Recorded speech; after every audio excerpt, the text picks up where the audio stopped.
منظور پښتين ګیلمن ته یو ځل هم وړاندې دی ویلي چې ته په دې خبره باندې پښتونستان شو یا ګران افغانستان شو چې دې وجې نه موږ سره خلک نه ودرېږي هغه خبره مه کوه یا واپس واله نو دې جانان زه پوه شم ستاسو کنفیوژن دغه و چې ګیلمن به د لوی افغانستان خبرې کولې او منظور پښتین صاحب دا خبرې نه کوي نو موږ اوس چا پسې لاړ شو ګورئ د ګیلمن صاحب چې و ګیلمن صاحب هغه یو نظریه وه خپله نظریه وه د لوی افغانستان هغه وایي چې دا مقبوضه افغانستان دی افغانستان درې رنګه بیرغ وي دا زما بیرغ دی هغې کې لګیا لوی افغانستان سره اوس ګیلمن صاحب چې دا خبرې کولې موږ صرف هغې خبرو ته ګورو چې ګیلمن صاحب وایي لوی افغانستان خو د هغې شاته دلیل ته نه ګوري چې آیا ګیلمن صاحب دا خبره کوي ولې د دې ضرورت څه دی د ګیلمن صاحب دلیل باندې موږ سترګې پټې کړې او د ګیلمن صاحب پرېکړې ته موږ سترګې کولاو کړې لکه د هغه په دلیل هم سترګې پټې کړې او پرېکړې ته مو سترګې کولاو کړې د هغه دلیل څه و د هغه دلیل دا و چې زما وزیرستان کې ما له جنګونه راوستل میرانشاه یې ما له تباه کړو دهشتګردي یې ما له راوسته سړکونه ما ته جوړ نه شول خلک ځوانان مې ووژلې شوله دغه شوې کونډې شوې خویندې مې پاتې شوې خویندې مې روارې شوې روړیانې لاړله هغه په دې دلیلونو بیس باندې وویل چې هلکه زه پاکستان کې خوشحاله نه یم زه خپل افغانستان واپس ځان ته جوړوم اوس مونږ څه وکړل زمونږ پښتنو مونږ خپل محب وطنۍ کې دونه دغه شو دونه غور شو دونه زورور شو چې ته مونږ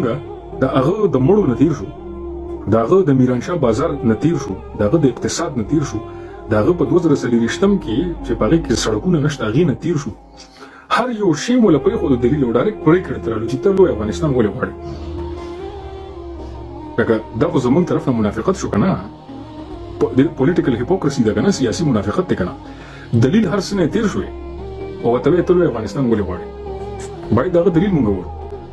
هغه په هغې دلیل باندې لګیا او دا د هغه خپل په زندګۍ کې چې کوم خپل نظر و الله تعالی هر انسان آزاد پیدا کړی دی صحیح ده خدای تعالی هر انسان آزاد پیدا کړی ګیلمن هم آزاد و زم آزاد یم تم آزاد یې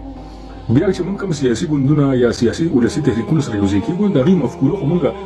خپله کوو لکه د عمران خان مفکوره زما شي د ایمیل ولي زما شي د منظور زما شي خو ورسره زه آزاده هم یم ورسره زما آزاده مفکوره هم شته او هغه ته حق دی پوره د آزادې مفکورې ورکول اوس چې کوم کارونه هغه کول مثال هغې کې یو کار غیر آئیني و انکانسټیټیوشنل مثال نو انکانسټیټیوشنل کارونو سره کوي چې دا انکانسټیټیوشنل دی دا کارونه دی باید ونه شي نو د آئین پاسداري مطلب زموږ مطلب دی که نه چې یاره ګیلمن چې دی هغه غیر آئیني خبرې کولې نو صحیح ده لکه مطلب موږ ډېر آئین خوښوونکي خلک نو آئین خو ماته د عدالت نه واله د پارلمان نه واله تر ایګزیکټیو بیوروکراسي نه واله ډیپلوماسي نه واله په یو ځای کې ماته ووایه چې یار په دې ځای کې هر ځای کې آئین منلی شوی دی او صرف ګیلمن یې نه مني په هر ځای کې لکه آئین روان دی صرف ګیلمن یې نه مني نو بیا به دا خبره دلیل او منطق ونیسي که نه